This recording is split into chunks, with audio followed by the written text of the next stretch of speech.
Yes. All right. Yesterday we learned that the commandments that God gave the Jewish people at Mount Sinai are only things that he gave at Mount Sinai. He revealed them at Mount Sinai, but really they are eternal. They're the essence of God. They're not at all what they seem. I don't know, not to say at all, but they're not what they seem. What we see of the commandments is only like the tip of a huge iceberg. But nevertheless, like we were talking about buttons, it's that's the most important thing. It's like pushing a button in order to start a whole factory working.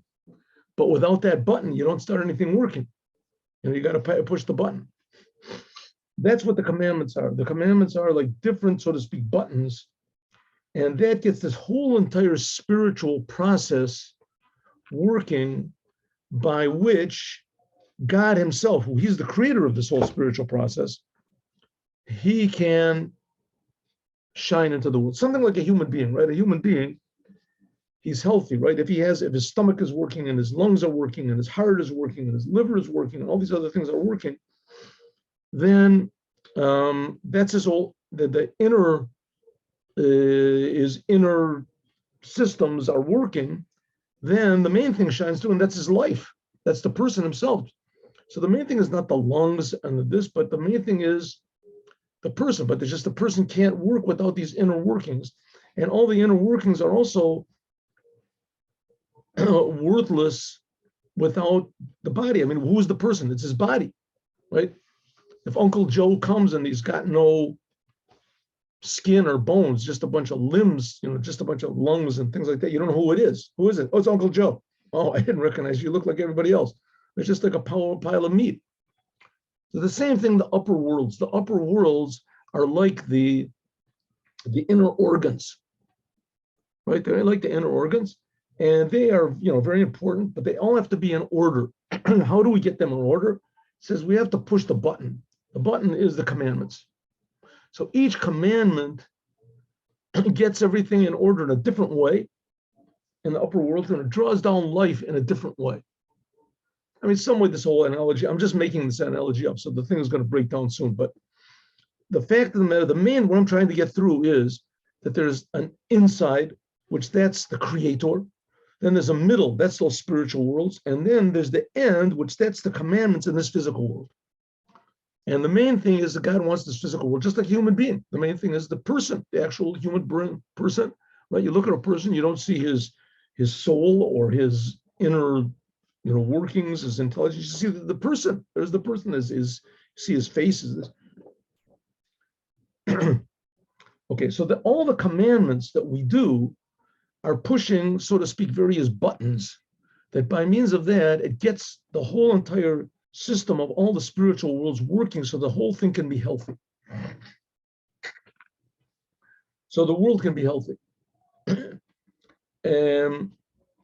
Yeah, but then there's one commandment which stands out over all of them, which is more important, if you want to call it in some ways, than all of them, and that is circumcision. The circumcision of the Jews, right? All the commandments are only for the Jews. The 9 Jews also have commandments, but it's not the same type of commandments as the Jews. The commandments of the 9 Jews, like we said before, that's to make the world an orderly place, if you want to call it a blessed place. But the Jews are there to make the world a godly place, a holy place. Well,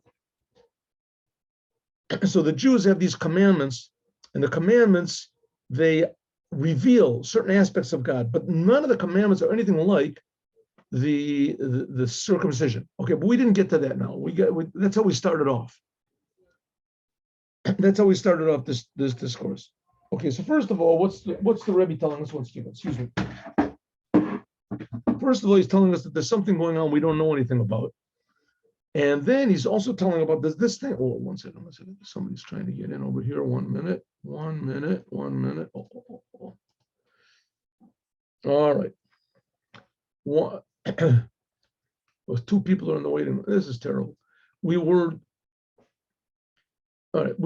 last night to try to get, there wouldn't be any waiting room. People would just come in, and we thought we had succeeded, but we did not succeed. Okay. So there's all the commandments, and all the commandments. So what's the Rebbe trying to tell us? We're paying attention in this world to the wrong thing. We're paying attention to the outside. Right? We're paying attention to the outside. We should be paying attention to something much deeper. I mean, just in general, that's how people are, right? There's no more love. No more love. People, they don't want children. They don't want this, because love is something which is beyond the externals. Right? A person can love his parents, his spouse, his children. You can, even if they're not even there. Even if his parents passed away, they can still love. So the body is not the main thing. The soul is the main thing. But through the things that were done through the body, what his parents did when they were in the physical world, that's the main thing. It's the same thing with the world. This world is something much deeper than what we see.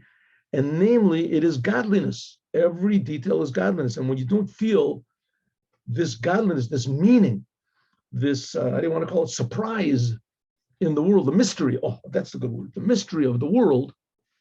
So then it becomes very boring, which in my understanding, and it seems also from Professor Viktor Frankl, and he says it very succinctly, very clearly, that when there is emptiness, as people go crazy and they become obsessed, especially obsessed with sex. Not a nice thing to talk about in this class, but I mean, that's the fact. Right? People become obsessed. Okay, so we have, what's the antidote to that? The antidote is the commandments. When the Jewish people do the commandments, so that makes God more accessible. It makes people feel that there's a creator, and you can feel the creator in everything.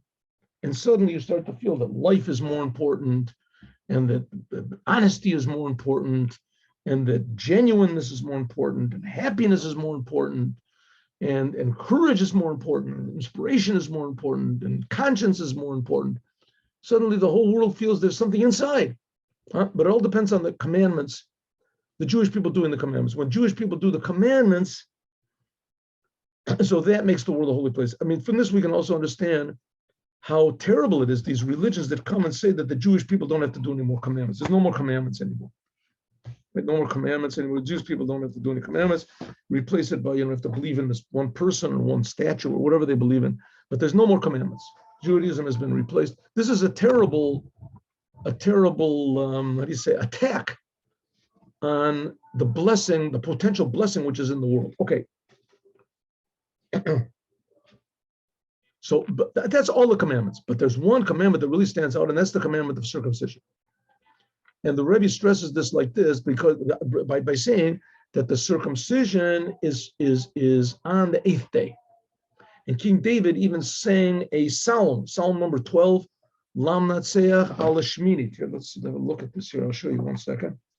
Here it goes. Where is this? Psalm number 12, right? Yes. Here, see, here, look at this. See, Lam Natseach al Shminit. See it? Can you read Hebrew? Lam Natseach al Hashminit, on the 8th day.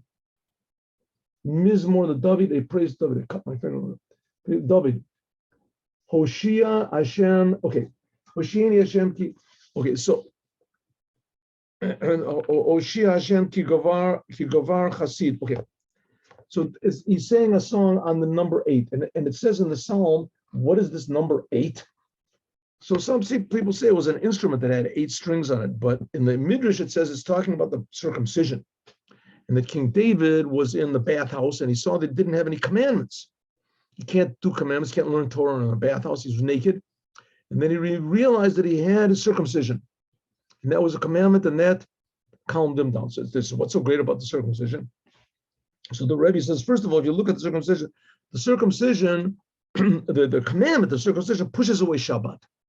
It's forbidden to draw blood on Shabbat, but if the 8th day, when a child is born on Shabbos, so it comes out the 8th day is going to be the next Shabbos. And so it's a commandment to do the circumcision on that day. So it comes out from this that spiritually, that as high and as holy as all the commandments are, and they are certainly very high, and Shabbat, in some ways, even more holy, than the other commandments. And circumcision, the milah, is even higher than that. In other words, that draws down, evokes a higher, a more pure aspect of the essence of God, of God's will, of God's pleasure into the world. Huh? So that's what we're saying now.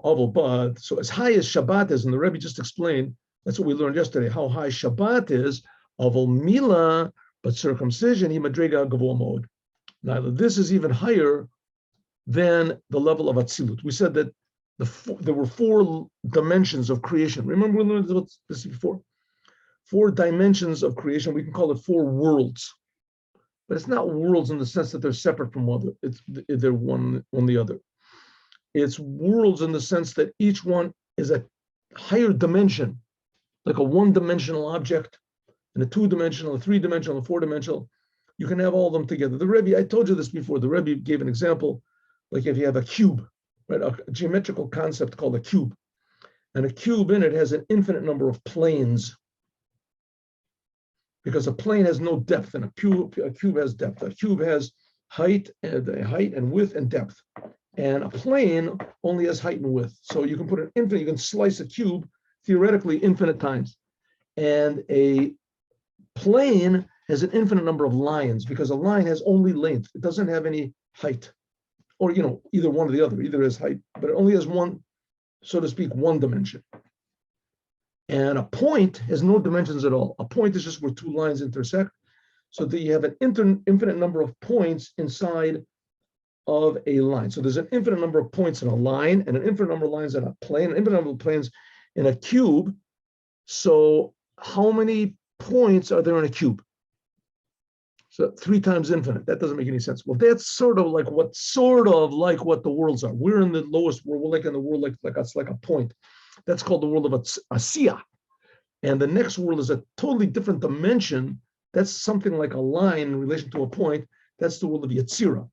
And then the dimension above that is, let's say, is comparable to a plane. That is the world of Bria. And then there's which encompasses the 2 which are below it. And the level above that is like a cube. And that's sort of like Atzilut. The Rebbe gave the example just so, for a conceptual beginning to this whole thing. But really, we're talking about reality over here. We're talking about mathematics, or which is geometry, which is inside of our head. And this, we're talking about, we're inside of this. We're inside of these worlds. Okay, so these worlds are bigger. So we said that the level of Shabbat, this reaches the level of Atzilut. Atzilut, we said, is the 4th dimension, if you want to call it. It breaks down over here. That's like pure godliness. But that's pure godliness, Atzilut. And the circumcision is above that. Shabbat corresponds to this. Shenitna b'shmini, because the circumcision was given on the 8th day. All the 7 days, Okay, now we're going to get a little bit Kabbalistic over here. Here we go. In the Torah, in the beginning of the Parsha Bereshit, it has this very strange story about the kings that ruled and died. I think it's in the Parshas Vayishlach. Let's see 1 second. Is it that right? Is that right? 1 minute. Esav, yeah. Yeah.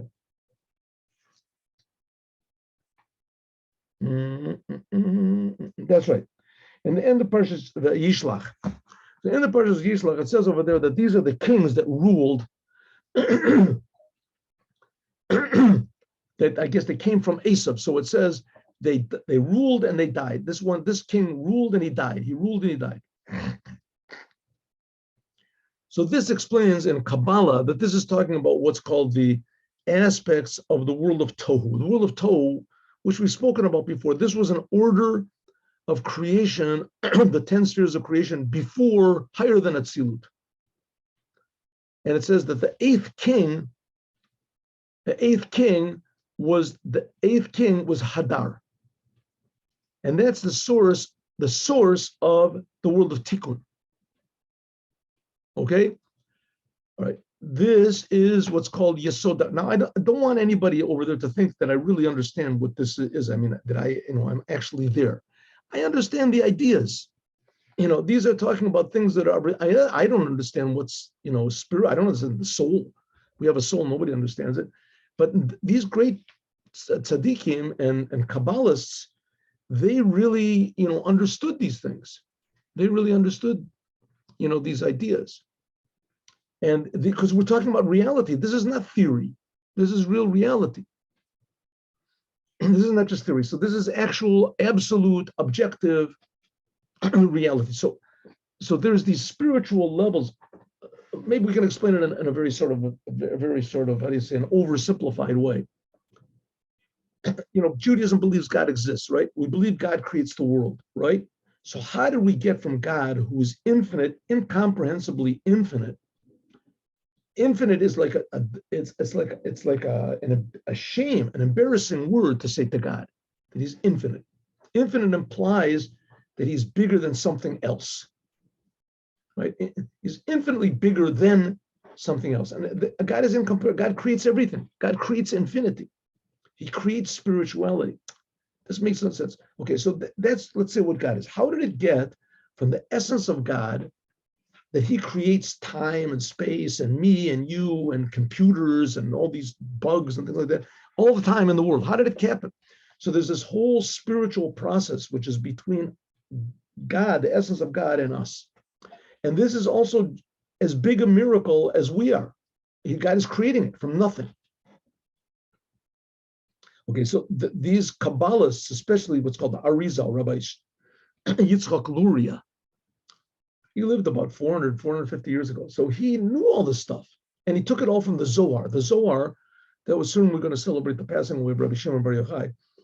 The Zohar, Rabbi Shimon Bar Yochai, he was like about 1,800 years ago. Maybe a little more. He put all these ideas down also. These were tremendously, genius people in this.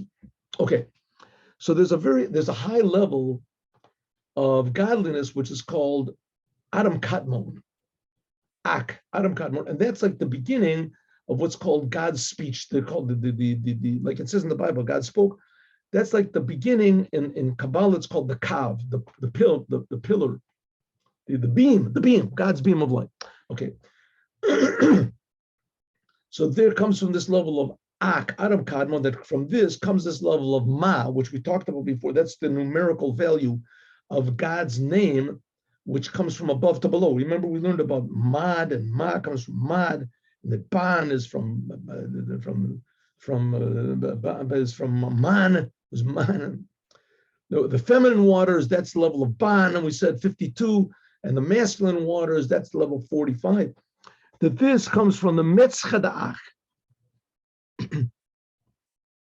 Okay, so there's the Yesod of Ak. Yesod is the lower aspect. That's the second to the last of the 10 Sfirot. That's the last one.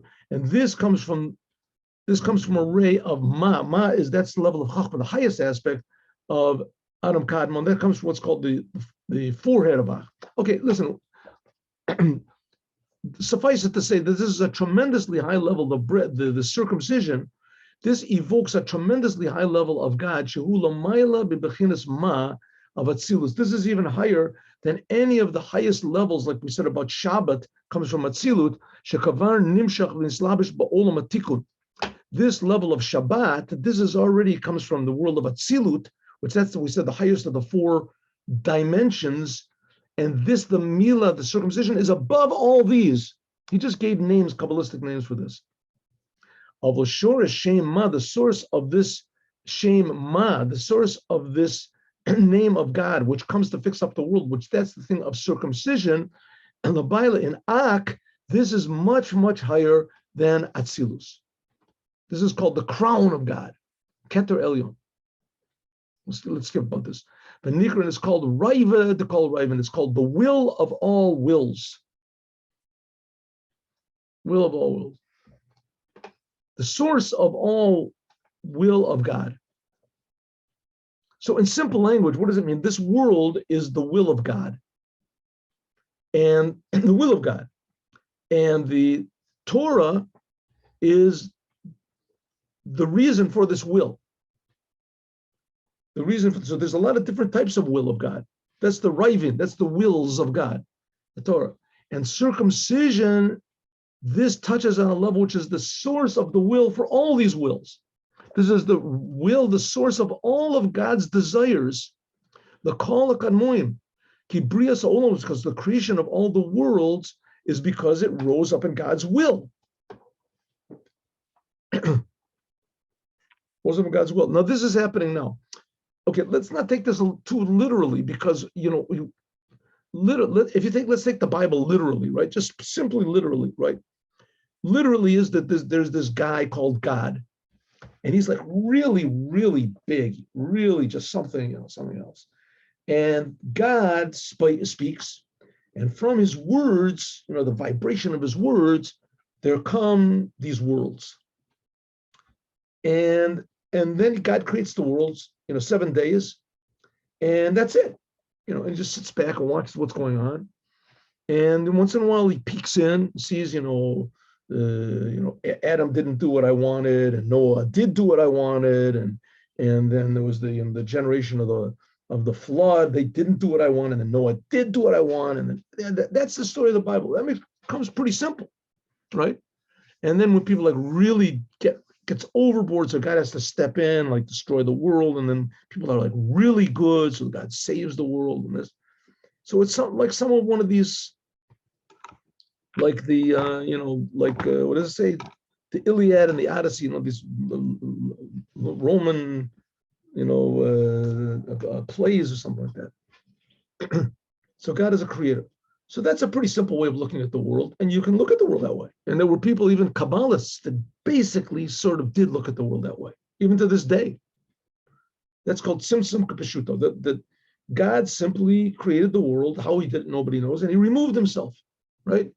Hid the secrets away, how he creates the world. That's not really that important. What's important is what we do. But Chassidut comes and says, no, that's not so. That's not so. The fact of the matter is that you can't take the Torah only at face value. You have to take it at face value, but not only at face value. The fact is that God's creating the world every moment, even right now.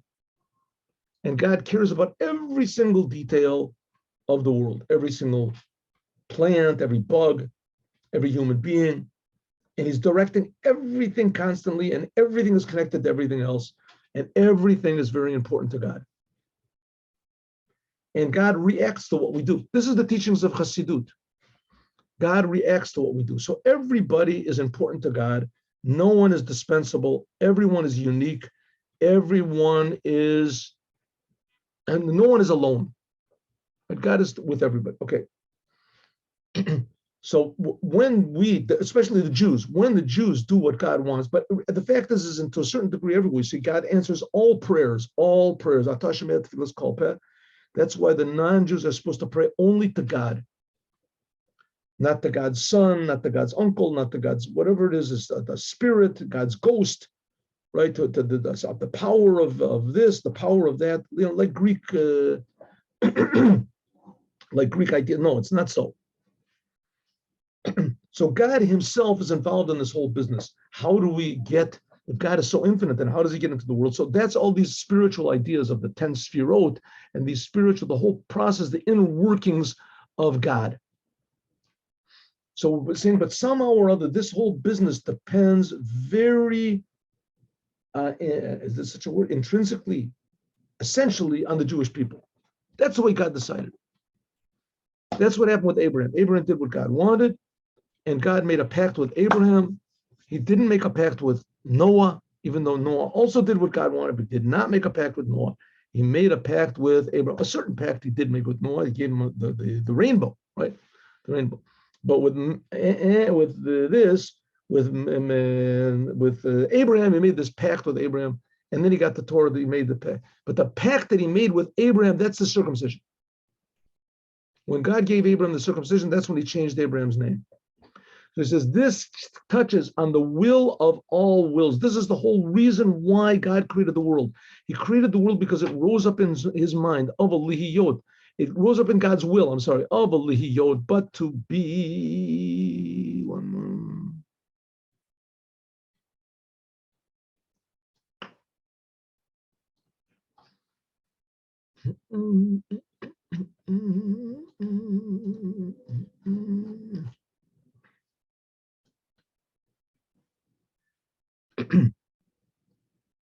So, but that God created the world because this is rose up in his will. But there's the will to this will. The Lav Mikol Midos, this is not any aspect of God. This is, so to speak, the essence of God. So here we got another thing. Here we have another thing, right? Don't think that this world is just like, one of God's hobbies or something, or it was, God was sort of bored one day. So he just said, let's, create the world. You know what? Let's create a world. What do you say? Huh? What do you say? There was nobody to say anything to. So, yeah, wow, I'm really bored up here. I'll create me a world. Then I'll have who to talk to, and I'll have to this. I'll make a world. That you could say that. That certainly was. But, in a certain degree, it's true. To a certain degree, because it says that before God created the world, God did not have any pleasure. He didn't have any pleasure from the world. But there's no such thing as before, because the whole idea of before and after, that's only when the world was created. So when God created the world, he created before and after. We can't imagine that how there could be that there's nothing before the world. What does that mean? There has to be something before. When God created the world, the world wasn't, right? And now it started. So that was when it started. Where did it start from? It started from nothing, but nothing doesn't make any sense. It doesn't have any time, or how do you measure nothing? Right? How much before nothing did that create the world? There was no time. So we don't understand this. But one thing you can now start to understand is that the world was not just something that God decided to create. That is comes from the essence of God. Somehow or other, the world is an essential aspect of God. It rose up in the essence of God's will that there should be a world. And there was nothing before that. There are all these spiritual worlds. It says, Adon Olam Asher Malach, B'terem Kol Yitzirani, but before anything was created. So there is this sense of before. But in other words, what does it mean that when God created the world, he created before? He created before, he created after. But before the world was created, there was no before. There was no before, there was no after. Okay, this doesn't make any sense, but it's true. And the world, we're saying, rose up in God's will. And the will that God, the essence of God, that's where the circumcision is. This is the will of all wills, and it's Nikar Adam Kadmon. This is called Adam Kadmon before anything. Because that Atzilut, this is Lifnei, because before the world of Atzilut. The world of Atzilut, this is pure godliness. That there's no comparison to it whatsoever. Atzilut, which is the level of Chachma, and it says Kula b'Chachma Sisa. This sort of explains why it is that you see in Russia there were Jews that they didn't know they were Jewish, and their parents didn't know they were Jewish. Just that he heard his grandmother's mother say that she was Jewish, or his grandmother said that she saw her mother or her grandmother light candles on Shabbat. And all of a sudden, this guy, he's like 60 years old, he discovers, one second, my grandmother's grandmother was Jewish. So does that make me Jewish? He says, well, if your grandmother's grandmother through her mother, if it's mother after mother, but it's all Jewish, so you're Jewish. He says, I'm Jewish? Yeah, I want to make a circumcision. What in the world? What? You know what a circumcision is? Yeah. It's a dangerous thing. You can't. I want to do it. I've seen Jews that did it. Why in the world would a normal person want to do a thing like that? Right, to make a fourth, the guy's 50, 60, 70 years old. Right? Why would he want to do it? So the answer is that he's right, it's not normal. And that the Jews aren't normal. And that the creation is not normal. And that God made the creation from the essence of his will to make this world holy. Holy is not normal. Right? That's like in the Holy Temple. What was in the Holy Temple? They sacrificed animals. That's normal. Who sacrifices an animal? What type of thing is that? What did they do that for? Right? Because God wanted. God, you worship a God that wants me to kill cows? That's God. What type of a God is that? So it's the same question you can ask about all the commandments. You worship a God that wants me to put on these boxes on my, what type of a God is that? What type of, you worship a God, that's ridiculous. We worship a God that wants you to circumcise yourself. Oh, okay, no problem, right? Putting on tefillin, no way. Sacrifice, you're nuts. I'm not going to put on sacrifice. Circumcise myself? Oh yeah, sure, I'll circumcise. Does that make any sense? No sense. It says that's the essence, comes from the essence, not just of the Jewish soul, but the essence of all creation. Everything in the world was made from Chachma, from God's, the highest aspect of God's, what's called 10 Sfirot.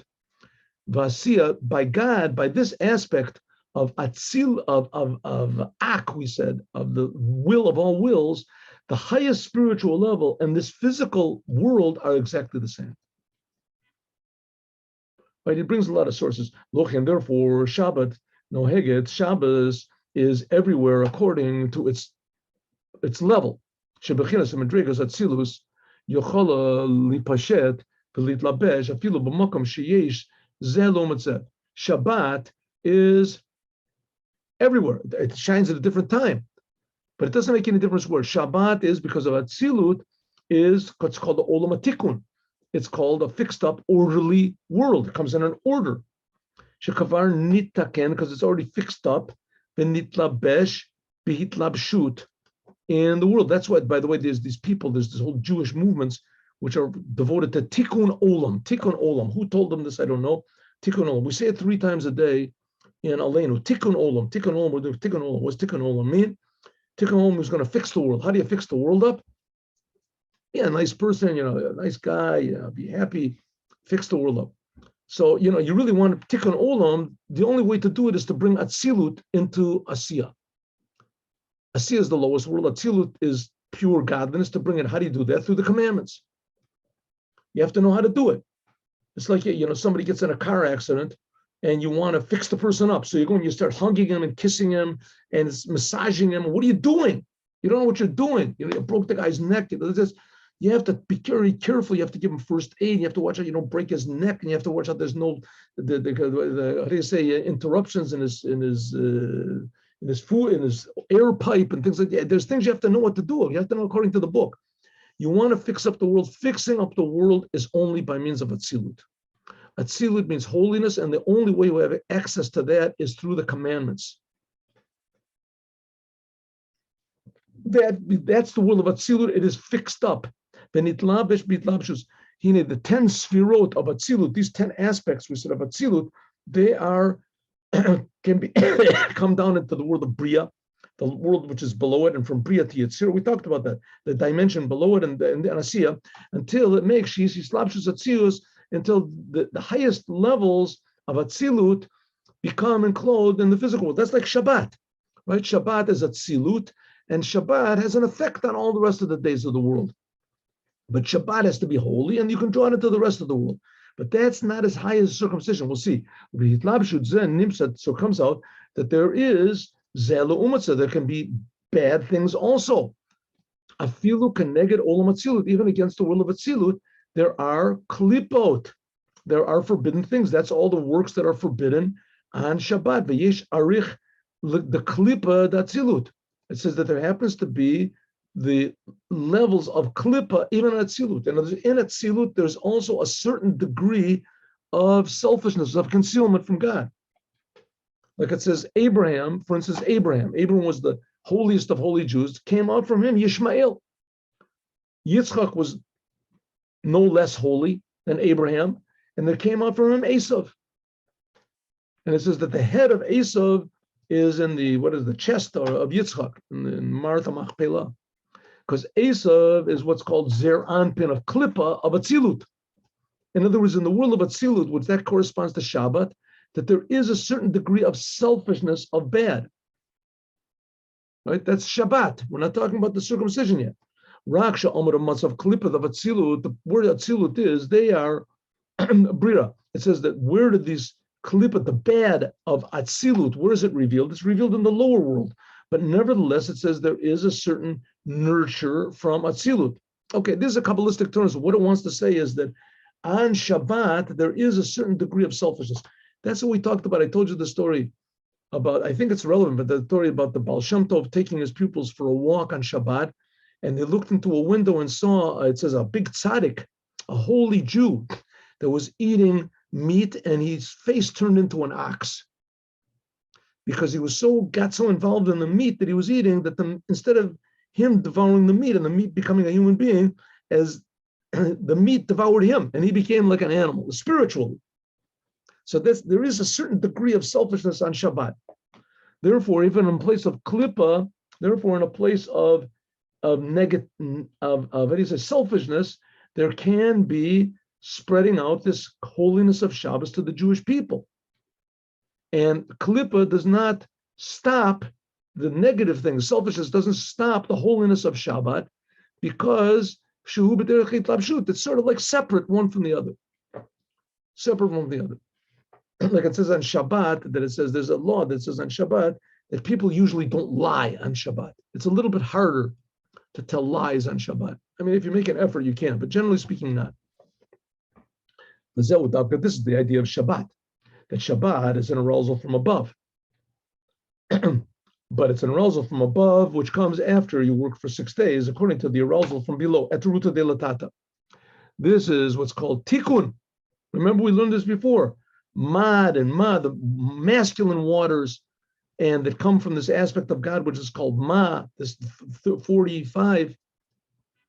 And this comes to refine what's called man, the feminine waters, which is another aspect of God, which is 52. Okay, we talked about that yesterday. So Shabbat, that comes, so to speak, after the work that we do in the 6 days, and that comes to refine the world. But there is an arousal from above that God does things which is much, much higher than anything that we do in this world. There's no arousal from this world that reaches there. Nothing we do in this world can possibly reveal this aspect of godliness. And that's this level of Ak we talked about before, Adam Kadmon, which is much higher than Atzilus, Lifnei Atzilut. She'eno, it is not mitlabish kolol, is not enclosed at all in the worlds. And that's the place of the circumcision. What do we do with the circumcision? It's not so much what we do when we do the circumcision that evokes this high level of godliness, like Shabbat, that we have to prepare for Shabbat and then the result is Shabbat. We just have to remove what's concealing this level. Sha'orla, that the foreskin, chofefes, it covers umastira, and it hides this revelation. She'iev shalolid galot, it just can't be revealed in a place where there's orla. Not like Shabbat. Shabbat can be revealed even in the most, defiled, low places. Shabbat can be revealed. But the revelation of the circumcision can't. You have to remove, it cannot be revealed in such a high place. Orla and klippa, chas v'shalom, in a place where there's orla, where there's foreskin and concealment, that can't, this level of the essence of Judaism, the essence of the reason of the creation of the world, it can't be revealed there. That's what it said. God said to Abraham, you keep my covenant, you and your seed after you for all generations. For Orl Zachar, and an uncircumcised male, that he didn't circumcise himself, that soul will be cut off from its people. What does it mean, cut off from its people? It means it won't feel this revelation of godliness. Right? A person that doesn't circumcise a male, like we had all these Jews in Russia. It's not that they're not Jews. It's just that it's very difficult, if not impossible, to feel that they're Jews. They don't feel that they're Jews until somebody tells them, listen, you're a Jew, and I don't care, do circumcision, right? Then they do circumcision, they can feel. It's true, there are Jews, especially in I've seen in Israel, they came to Israel, that they have not circumcised themselves. By the way, how do you know? You ask a Russian, are you Jewish? Da, Yisrael. Yeah, Yisrael, I'm a Jew. What's your Jewish name? Niznayo. I don't know. I don't know what my Jewish name is. So what's your name? Vitali. Vladimir.